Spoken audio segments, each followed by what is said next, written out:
আসসালামু আলাইকুম ওয়া রাহমাতুল্লাহি ওয়া বারাকাতুহু।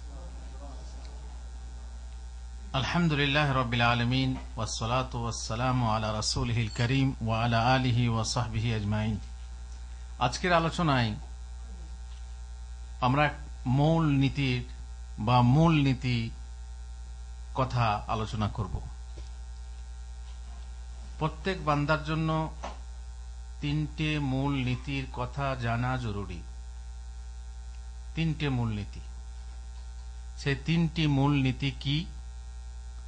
খুব সহজ, কিন্তু প্রাথমিক পর্যায়ের মানুষরা সেই তিনটে মূলনীতির কথা জানে না বলে আকীদার দর্শে বারবার এই তিনটি মূলনীতির কথা স্মরণ করিয়ে দেওয়া হয়। মানুষের যৌবনের প্রারম্ভে এবং মরণের পরে এই তিনটি মূল নীতির কথা স্মরণে রাখা জরুরি। প্রথম যখন আপনার উপরে শরীয়তের ভার আসবে, তখন প্রথমেই আপনার জানা উচিত এই তিনটে কথা।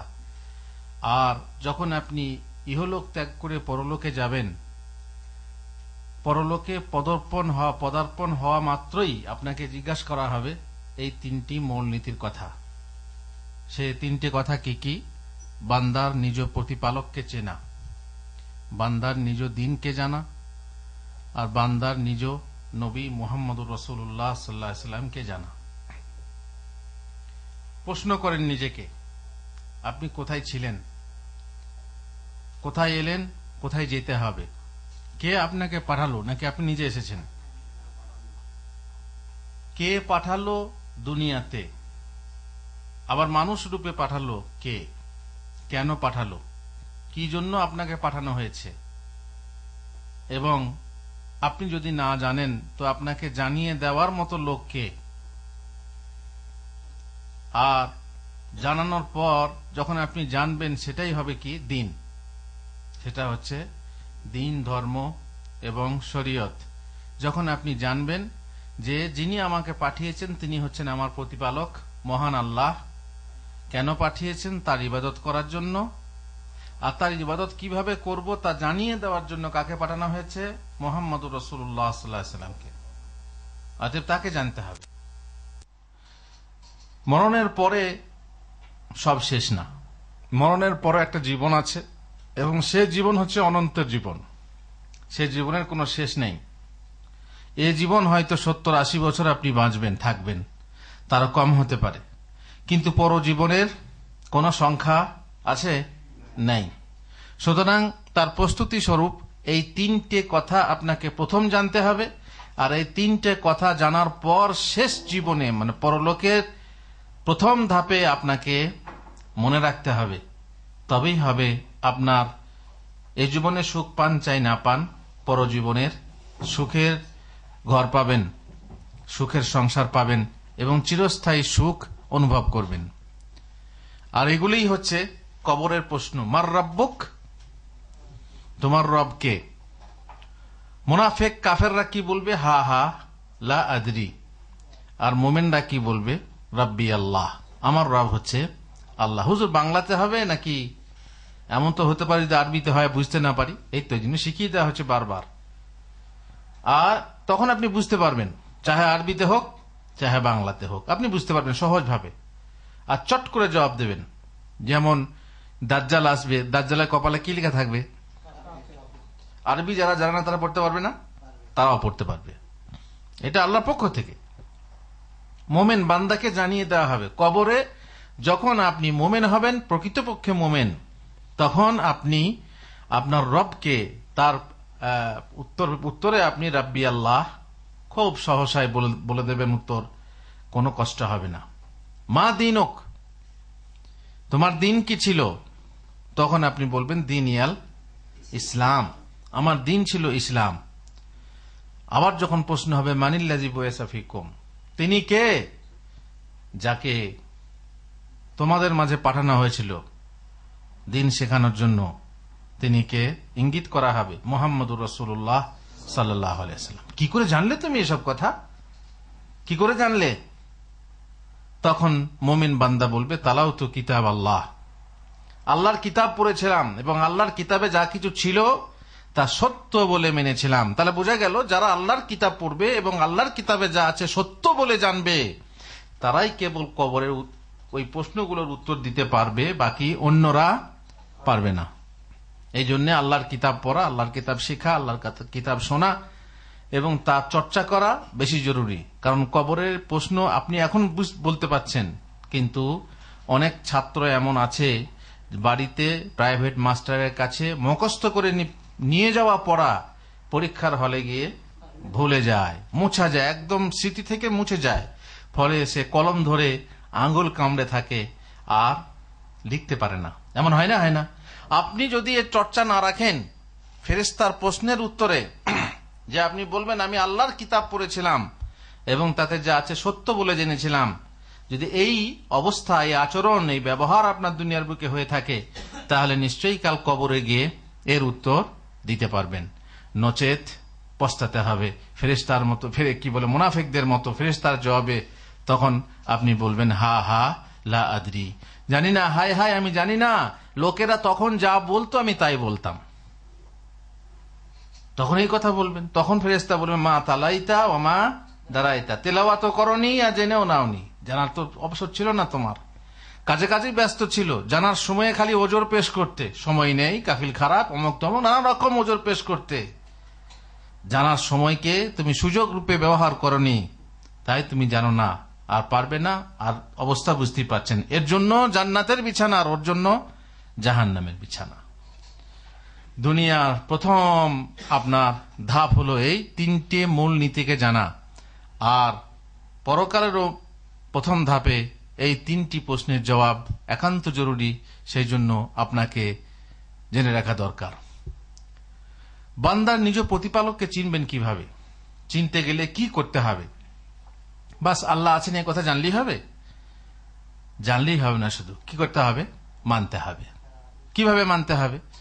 আমাদের প্রতিপালক তিনি, যিনি আমাদেরকে এবং সারা বিশ্ব জাহানকে নিজ নিয়ামত দিয়ে প্রতিপালন করছেন। এটা কোন তৌহিদ? হ্যাঁ, কোন তৌহিদ? রুবুবিয়্যাহ। রব মানেই হচ্ছে প্রতিপালক, প্রতিপালন করছেন মানেই হচ্ছে তাওহীদুর রুবুবিয়্যাহ। তাহলে জানতে হবে যে আমাকে সৃষ্টি করেছেন কে? আল্লাহ। পাঠিয়েছেন কে? কি জন্য পাঠিয়েছেন? আর এই যে এখন আছি, বেঁচে আছি, প্রতিপালন করছেন কে? আল্লাহু আকবার। প্রতি পলকে পলকে প্রতিপালন করছেন। না করলে আমরা বাঁচতে পারতাম না। বাস অক্সিজেনটা তুলে নেন দুনিয়া থেকে, কি অবস্থা হবে? হ্যাঁ, সব মরে বসে থাকবে। সব সময়ের জন্য তিনি প্রতিপালন করছেন। রুজি তো দিচ্ছেন, রুজি তো সবসময় খেতে হয় না, দিনে 3 বার খেলেই চলে, তাই না? কিন্তু নিঃশ্বাস আমরা এই যে সেকেন্ডে সেকেন্ডে নিঃশ্বাস নিচ্ছি, ছাড়ছি, এর মাধ্যমে প্রতিপালন কে করছেন? প্রতিপালক, পালনকর্তা আল্লাহ। তাহলে জানতে হবে যে আল্লাহ তাআলা আমাদের পালনকর্তা। মহান আল্লাহ একমাত্র ইবাদতের যোগ্য, তিনি ছাড়া অন্য কেউ ইবাদতের যোগ্য নেই। কোন তৌহিদ? তাওহীদুল উলুহিয়্যাহ। আমরা আমাদের প্রতিপালককে তার বড় বড় নিদর্শনাবলী ও সৃষ্টিকুল দেখে চিনেছি। আপনার প্রশ্ন হয় কি করে আপনি রবকে চিনলেন? আল্লাহ যে আছেন তার প্রমাণ কি? নাস্তিকরা বিশ্বাস করে না, তারা প্রমাণ পায় না। আল্লাহ তাআলা স্পষ্ট প্রমাণ যেগুলো দিয়েছেন, চাঁদ সূর্য গ্রহ নক্ষত্র, বলে এগুলো আপনিই হয়েছে, জন্ম হয়েছে, আপনিই জন্ম হয়েছে, ফলে তারা চিনতে পারে না। কিন্তু আমরা যারা মুমিন বিশ্বাসী তারা জানি এই সমস্ত সৃষ্টি দেখে আমরা স্রষ্টাকে চিনে থাকি।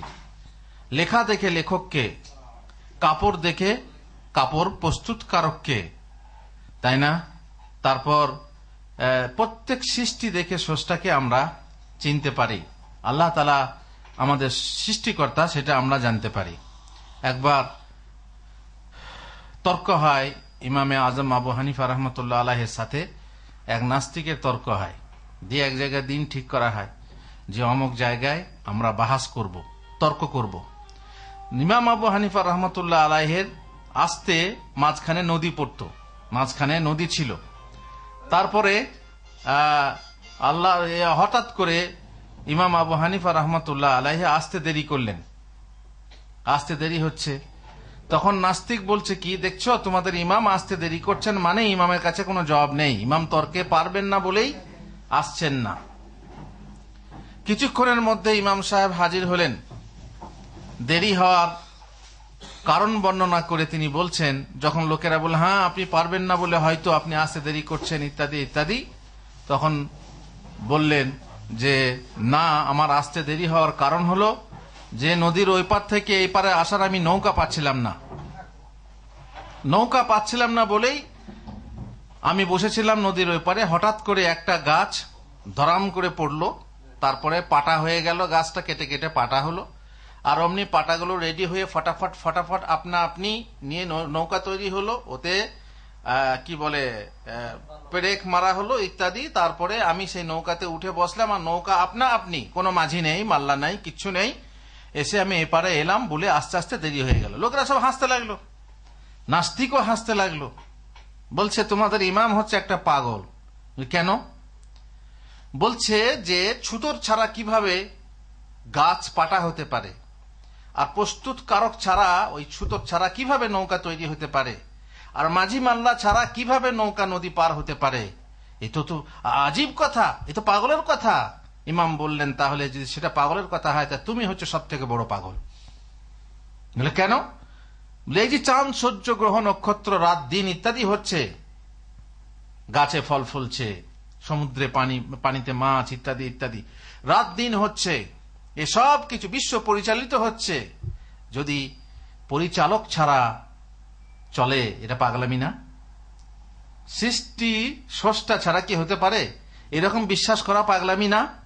আমার নৌকা যেমন স্রষ্টা ছাড়া হলো না সৃষ্টি, তেমনি সারা বিশ্ব স্রষ্টা ছাড়া কি করে সৃষ্টি হয়েছে?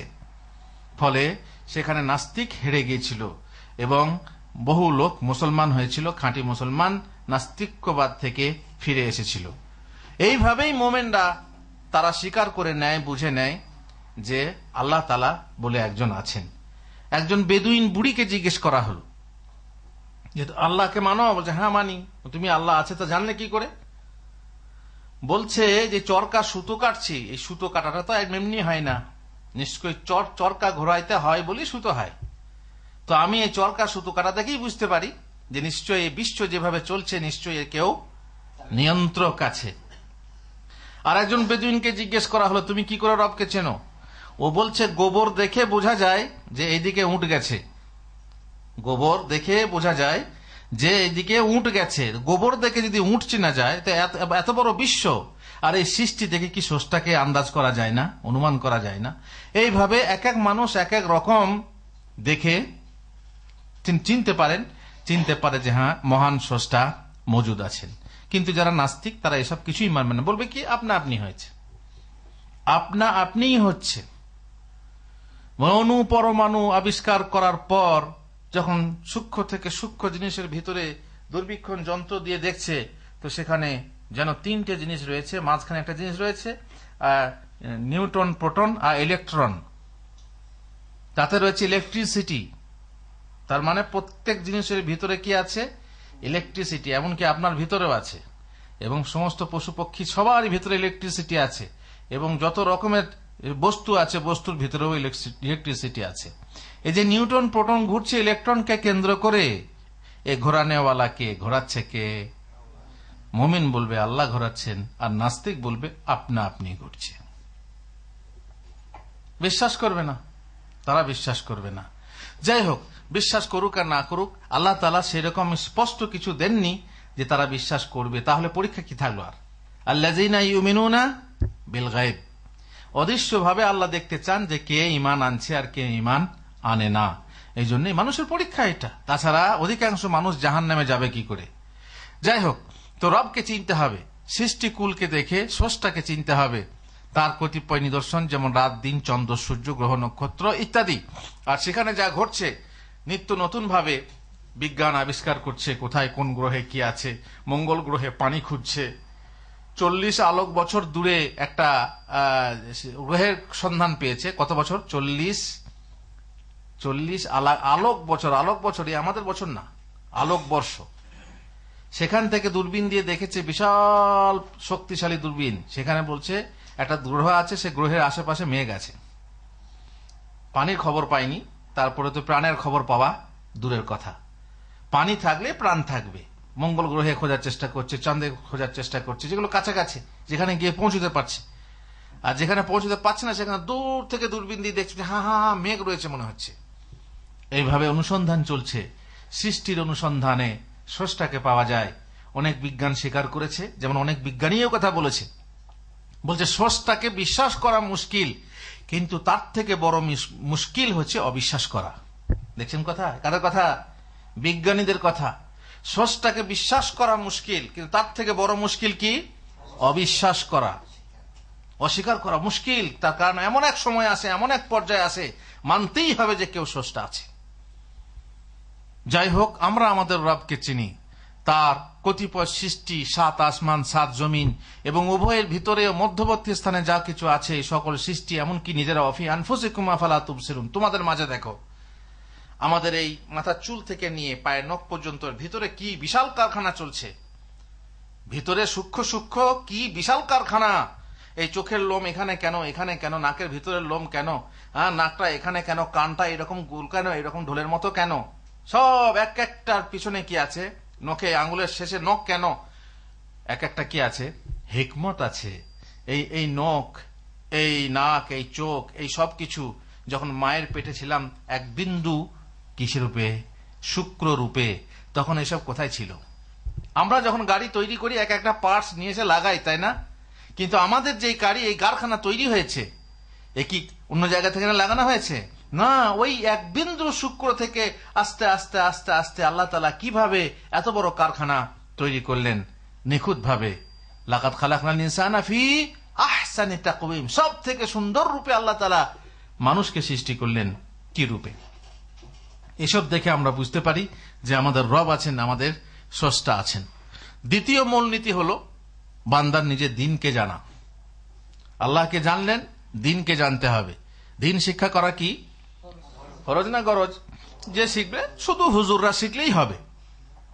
হুজুররা শিখবে, মসজিদে মসজিদে খুতবা দেবে, আজান দেবে, নামাজ হবে, গিয়ে নামাজ পড়ব, বাস 2-4টা সূরা মুখস্থ করে নিয়ে নামাজ ঢুকে দেবো, আল্লাহ কারীম। তাই হবে না। না, দিন শিক্ষা করা ফরজ। তালাবুল ইলমি ফারিদাহ, দিন শিক্ষা করা ফরজ। এতে যদি কেউ গরজ মনে করে তো বুঝবে সে কবরে গিয়ে। সুতরাং এ ব্যাপারেও কয়েকটা মসলা অধ্যয়নযোগ্য। তা হলো কি, যে দিন ছাড়া মহান আল্লাহর নিকট অন্য কোনো দিন গ্রহণযোগ্য নয়। সেদিন কোন দিন? ইসলাম। বর্তমানে যদি কাউকে বাঁচতে হয় তাহলে একমাত্র কি কোন দিনকে গ্রহণ করতে হবে? ইসলামকে। ইসলাম আসার পর, ইসলামের সূর্য ওঠার পর আকাশে আর কোনো তারা থাকবে না, কোনো দিন থাকবে না। এটা আল্লাহর ফয়সালা। প্রত্যেক জামানাতেই নবী পাঠিয়েছেন ইসলামকে দিন রূপে। তারপরে আস্তে আস্তে দিন থেকে, ইসলাম থেকে সরে গিয়ে বিভিন্ন ধর্মের নাম নিয়ে বিভিন্ন ধর্ম সৃষ্টি হয়েছে। কিন্তু আল্লাহর কাছে ইন্না দীনা ইনদাল্লাহিল ইসলাম, এটা আমাদেরকে মানতে হবে, জানতে হবে। অতএব বাঁচার উপায় কোন দিন? কেবলমাত্র ইসলাম। ওমাই ইয়াবতাগি গায়রাল ইসলামি দীনান ফালান ইউকবালা মিনহু, ইসলাম ছাড়া যদি কেউ অন্য ধর্ম, অন্য দিন অবলম্বন করতে চায়, তার কাছ থেকে তা গ্রহণযোগ্য হবে না। ওয়া হুয়া ফিল আখিরাতি মিনাল খাসিরিন, সে হবে আখিরাতে ক্ষতিগ্রস্ত। সুতরাং আমাদেরকে জানতে হবে যে ইসলাম ছাড়া কোনো বাঁচার উপায় নেই। নম্বর 2, ইসলাম হলো তৌহিদের সাথে আল্লাহর নিকট আত্মসমর্পণ করা, আনুগত্যের সাথে তার অনুবর্তী হওয়া এবং শিরক ও মুশরিকদের সাথে সম্পর্ক ছিন্ন করা। যদি আপনাকে জিজ্ঞেস করে ইসলাম কাকে বলে, ইসলামের মূল ভাষ্য কি, ইসলামের মূল ভাষ্য কি, তখন আপনি কি জিজ্ঞেস করবেন, কি উত্তর দেবেন? যদি বলেন ইসলাম কাকে বলে, তখন বলবে ইসলাম, যেমন নবী সাল্লাল্লাহু আলাইহি ওয়াসাল্লাম বলেছেন, ইসলাম হচ্ছে কালেমা, নামাজ, যাকাত, রোজা, হজ। এটা তো কর্ম হলো। কিন্তু ইসলামের মূল এটা কি, মূল ভাষ্যটা কি? মূল হলো এই তৌহিদের সাথে আল্লাহর নিকট আত্মসমর্পণ করা। তাওহীদের সাথে মানে একমাত্র মাবুদ জেনে তার কাছে আত্মসমর্পণ করা। আর নম্বর 2, 3টে কথা মাত্র, ভালো করে মনে রাখেন। তৌহিদের সাথে ইসলাম কাকে বলে? ইসলাম হচ্ছে তৌহিদের সাথে আল্লাহর কাছে আত্মসমর্পণ করা। আর নম্বর 2, আনুগত্যের সাথে তার শরীয়তের অনুবর্তী হওয়া। তার মানে যা শরীয়তে যা আছে তাই মেনে নিতে হবে এবং তার আনুগত্য করতে হবে, তার মানে আমল করতে হবে। আর নম্বর 3, শিরক ও মুশরিকদের সাথে সম্পর্ক ছিন্ন করতে হবে। তোমাদের সাথে আমাদের কোনো সম্পর্ক, লাকুম দীনুকুম ওয়ালিয়া দীন। শিরক ও মুশরিকদের সাথে আমাদের সম্পর্ক নেই, তার কারণ আমরা হচ্ছি শিরক ও মুশরিকদের বিরোধী। চিরদিন আমরা মূর্তি পূজার বিরোধী। ইসলামে মূর্তি পূজা এত নিকৃষ্ট জিনিস, খারাপ জিনিস, যাতে ছবি আঁকতেও নিষেধ করা হয়েছে, মূর্তি বানাতেও নিষেধ করা হয় যদি তা পুজো না করা হয়। আর যদি মূর্তি পূজা করা হয় তাহলে তো বুঝতেই পাচ্ছেন যে কি অবস্থা। এই জন্য ইব্রাহিম আলাইহিস সালামের যুগ থেকে নিয়ে আমাদের শেষ নবীর যুগ পর্যন্ত মূর্তি ভাঙা এবং মূর্তি আমাদের ইসলামে মোটেই বাঞ্ছিত নয়। এমনকি পুতুল পর্যন্ত, এমনকি কারো মূর্তি, কারো ছবি ঘরে টাঙিয়ে রাখবেন তাও চলবে না। বরং বলা হয়েছে যে ঘরে মূর্তি থাকে, ছবি থাকে, সেই ঘরে রহমতের ফেরেশতা প্রবেশ করেন না। সুতরাং এই কথা আপনাকে জানতে হবে।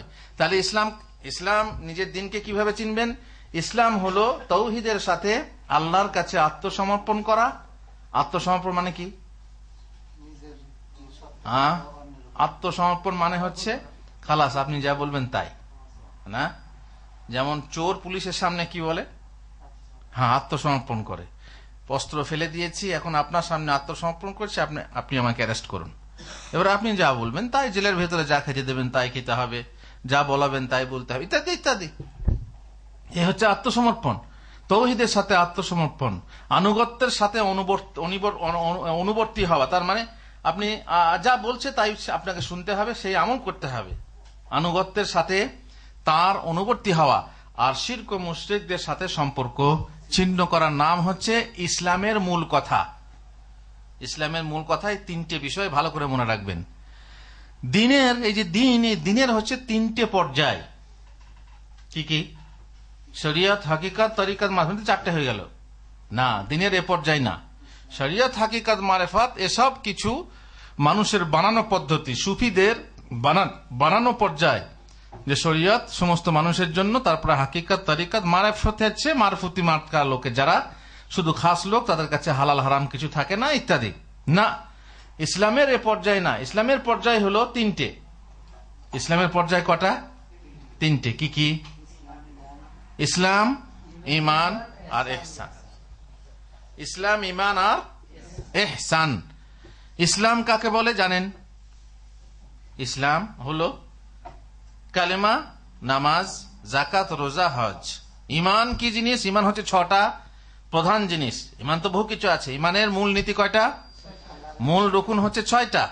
আল্লাহর প্রতি ঈমান, ফেরেশতা কুলের প্রতি ঈমান, কিতাব সমূহের প্রতি ঈমান, রাসূল সমূহের প্রতি ঈমান, আখিরাতের বা পরকালের প্রতি ঈমান, আর ভাগ্যের ভালো মন্দের উপরে ঈমান। এই 6টি হচ্ছে ঈমানের মূল রুকুন, আপনাকে জানতে হবে। তাহলে ইসলাম মোটামুটি দিন, যেটা আপনার দিনের যে তিনটে পর্যায়। আর ইহসান কাকে বলে? এমন ভাবে ইবাদত করা যেন আপনি সেই ইবাদতে আল্লাহকে দেখছেন।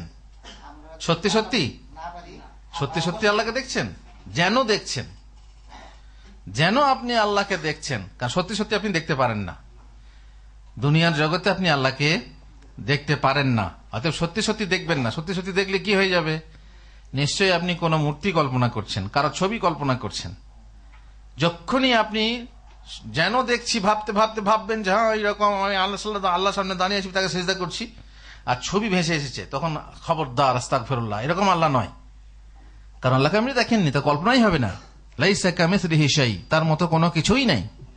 অথবা আপনি কি করে কল্পনা করতে পারেন? খবরদার মূর্তি কল্পনা করবেন না।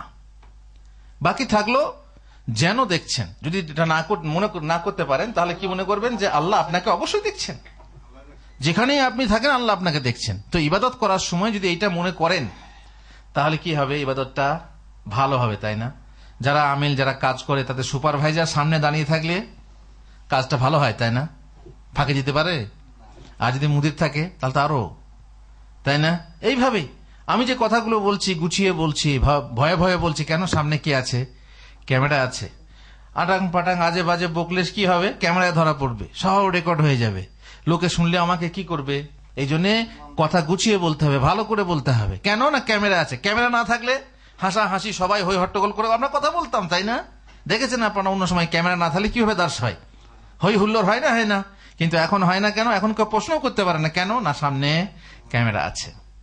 এই জন্যই ইহসান এমন এক পর্যায়ে যে মানুষ ইমান মুসলিম মুমিন হতে হতে এমন এক পর্যায়ে পৌঁছে যাবে যে আল্লাহ তাআলার মুরাকাবাতে, আল্লাহ তাআলার ধ্যানে সব সময় তার মাথায় কি থাকবে? যে আল্লাহ আছেন। পাপে যেমনি পা বাড়াতে যাবে আল্লাহকে স্মরণ হবে। যখনই কোনো ইবাদত করতে যাবে তখন যেন সে আল্লাহকে দেখছে অথবা আল্লাহ তাকে অবশ্যই দেখছেন। এ হলো কি এই দিনের 3টে পর্যায়, এছাড়া অন্য কোনো পর্যায় না, অন্য পর্যায়ে বিশ্বাস করবেন না। তৃতীয় মূলনীতি কি বললাম? নবীকে চেনা। যিনি আপনাকে ইবাদত শেখাবেন, ইমান শেখাবেন, ইহসান শেখাবেন, ইসলাম শেখাবেন, সেই নবীকে চেনা, চিনতে হবে। প্রথমত নবীকে চেনার ব্যাপারে আপনাকে মোটামুটি ভাবে জানতে হবে তার নাম কি, তার আব্বার নাম কি, তার আম্মার নাম কি, তার বংশ তালিকা যদিও মুখস্থ না থাকে, মোটামুটি সব থেকে শ্রেষ্ঠ বংশ, তাই না? এটাও জানতে হবে যে কুরাইশের বংশ সব থেকে শ্রেষ্ঠ। আর এই বংশ গিয়ে কোথায় মিলেছে? সবাই তো আদম সন্তান, তাই না? সবাই তো আদম সন্তান, কিন্তু এর মধ্যে আদম সন্তানের ভিতরে যে ইন্নাল্লাহ হাস্তাফা আদম ওয়া নূহ ওয়া আলা ইব্রাহিম ওয়া আলা ইমরান আলাল আলামিন, এই যে আলে ইব্রাহিমকে তিনি নির্বাচিত করেছেন, সেই আলে ইব্রাহিমের বংশধরকে মুহাম্মদুর রাসূলুল্লাহ সাল্লাল্লাহু আলাইহি ওয়াসাল্লাম। এটা আপনাকে জানতে হবে। এইভাবে জানতে হবে তিনি সর্বশ্রেষ্ঠ বংশে জন্ম নিয়েছেন। তার বয়স জানতে হবে। তার বয়স ছিল কত? মোট 63 বছর। নবুয়তের পূর্বে 40 আর নবুয়তের পরে 23 বছর। এইভাবে মোটামুটি জানলেই হবে। তারপরে তিনি মক্কায় ছিলেন কত বছর, সেখানে কতদিন তৌহিদের দাওয়াত দিলেন, তারপর সেখান থেকে মদিনায় গেলেন, মদিনায় কত বছর বয়সে গিয়েছিলেন, ইত্যাদি ইত্যাদি মোটামুটি আপনার জ্ঞান রাখা দরকার। তার নবুয়ত ও রিসালাত, তিনি ইকরা দিয়ে নবুয়ত পেয়েছেন এবং আল মুদ্দাসসির দিয়ে রাসূল হয়েছেন। ইকরা দিয়ে নবুয়ত কোন জায়গাতে? নূর পাহাড়ে, হেরা পাহাড় না, হেরা পাহাড়ের নাম না, পাহাড়ের নাম কি? নূর পাহাড়। আর ওই পাহাড়ে যে গর্ত আছে, বিভিন্ন গর্ত আছে, তার মধ্যে ওই গর্তটার নাম কি? ওই গুহার নাম কি? হেরা গুহা। তাহলে নূর পর্বতের উপরে হেরা গুহাতে তিনি নবুয়ত প্রাপ্তি হন। প্রথম শব্দ ছিল কি? ইকরা। ইকরা মানে কি? পড়ো। সেই নবীর উম্মত হয়ে দুঃখের বিষয় আমাদের অধিকাংশ মানুষ পড়তে জানে না। আর যদিও পড়তে জানে অ আ ক খ এ বি সি ডি, কিন্তু যে পড়া পড়তে আমাদেরকে আদেশ করা হয়েছিল সে পড়া মোটেই যায় না, শিখতে চায় না। ইকরা, পড়ো, শিক্ষিত হও। আর যে জিনিস দিয়ে তোমার দিন দুনিয়া সংশুদ্ধ হবে, তোমার আকীদা বিশ্বাস সংশুদ্ধ হবে, তোমার আখলাক চরিত্র সংশুদ্ধ হবে, সেই পড়া পড়ো। আর তা হলো কি? দিনের পড়া। ইকরা, কোরআন পড়ো। ইকরা বিসমি রাব্বিকাল্লাযী খালাক।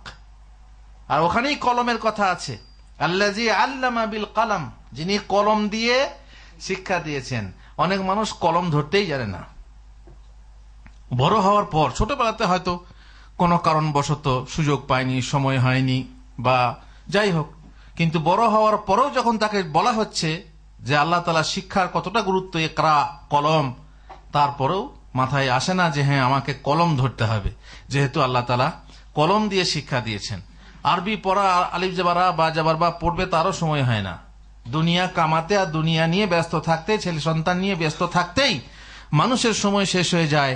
সেখানে কিছু পড়াশোনা করতে হবে, সেই রকম সময় সে দিতে পারে না। আর এর জন্য পস্তাতে হবে কাল নিদান কালে।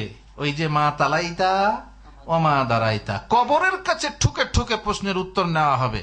কেন জানো না তুমি? হা হা লা আদরি বলে তুমি বেঁচে যাবে না। মা তালাইতা ও মা দাঁড়াইতা, বান্দা মিথ্যা বলছে, এর জন্য আগুনের বিছানা বিছিয়ে দাও, এর জন্য জাহান্নাম থেকে জানলা খুলে দাও। গরম উষ্ণ হাওয়া সেই জাহান্নাম থেকে বেরিয়ে এসে কবরে আসবে।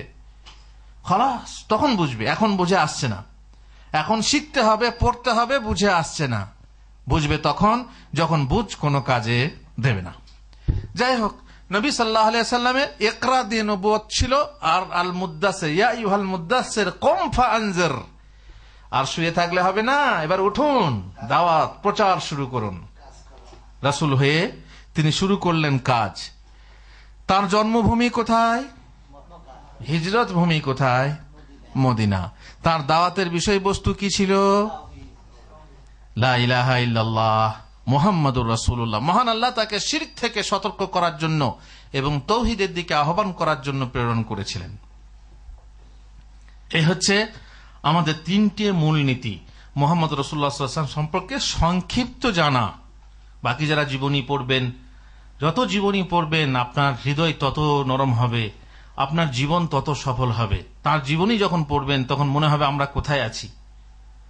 যদিও জীবনী বড় মোটা গ্রন্থ আছে, সবাই ভালো শিক্ষিত না হলে বুঝতে পারবেন না, আর ভালো শিক্ষিত না হলে পড়তেও পারবেন না। কারণ ওই ও করে পড়ে মানে তাতে রস পাওয়া যায় না। ভালো পড়তে পারলে তাতে কি হয়? রস পাওয়া যায়। এই জন্য তার জীবনী পড়লে পড়ে আপনি দাওয়াতি জীবন এবং আপনার জীবনকে কিভাবে চালাবেন। তিনি যখন মক্কার জীবনে ছিলেন, মক্কার মতো জীবন থাকতে হবে। মদিনায় যখন ছিলেন, মদিনার মতো জীবন আপনাকে চালাতে হবে। আপনি বাস করছেন মক্কাতে আর বলবেন মদিনার মতো আমি চালাবো জীবন, তাহলে ভুল হবে না? হবে না? ভুল হবে। আচ্ছা, মক্কি জীবনে আল্লাহর নবী কিভাবে ছিলেন সেইভাবে আপনি যদি মক্কি জীবনে থাকেন, আপনার পরিবেশে দেখবেন যে আমার এটা মক্কি জীবন না মাদানী জীবন। তার মানে আপনি কোন জীবনে আছেন, সেই জীবন ঠিক আল্লাহ রাসূল সাল্লাল্লাহু আলাইহি ওয়াসাল্লামের জীবনকে ফলো করবেন, খালাস, আপনি খালাস পাবেন, মুক্তি পাবেন, সফল হবেন। তার যেমন জীবন ছিল সেই রকম জীবন গড়ার চেষ্টা করলে আপনি সফল হবেন। তার যেমন আখলাক চরিত্র ছিল এসব জানতে হবে না, হাদিস কোরআন না পড়লে এসব জানা যাবে না। তার কি চরিত্র ছিল, তার কি ব্যবহার ছিল, তার কি দাওয়াত ছিল ইত্যাদি যখন আপনি জানবেন, যত জানবেন তত আপনি কি হবেন? তত আপনি সংশুদ্ধ হবেন, পরিশুদ্ধ হবেন, আর তত আপনার আখলাক চরিত্র ভালো হবে, মানুষের মতো মানুষ হবেন। মানুষ যাকে বলে সেই মানুষ। মানবতার অধিকার বলে, মানবতার অধিকার কোন মানব অধিকার পায়? যে মানব পরিপূর্ণ মানব। আর ইসলাম ছাড়া পরিপূর্ণ মানব হওয়া সম্ভব না। এই জন্য রাসূলুল্লাহ সাল্লাল্লাহু আলাইহি ওয়াসাল্লামকে জানতে হবে। মোট তিন নীতি মানুষকে জানতে হবে। কি কি বললাম? মানুষ তার রবকে চিনবে, মানুষ তার দ্বীনকে জানবে, আর মানুষ তার রাসূল মুহাম্মদুর রাসূলুল্লাহ সাল্লাল্লাহু আলাইহি ওয়াসাল্লামকে জানবে। এই তিনটে মূল নীতি ছাড়া বাকি যেগুলো আছে, যেগুলো গৌণ, সেগুলো তো জানতেই হবে, কিন্তু মূলটা আগে জানবেন, তারপরে তো গৌণ বিষয়ে যাবেন। এই মূলের উপরে ভিত্তি করে আপনার জীবন গড়তে হবে, তাহলে সেই জীবন হবে সব থেকে সুন্দর জীবন, আর সেই মানব হবেন সব থেকে সুন্দর মানব। আল্লাহ তাআলা আমাদেরকে তৌফিক দেন যেন আমরা সেরকম সুন্দর হতে পারি। ওয়া সাল্লাল্লাহু আলা নবিয়িনা মুহাম্মদ ওয়া আলা আলিহি ওয়া সাহবিহি আজমাইন। ওয়া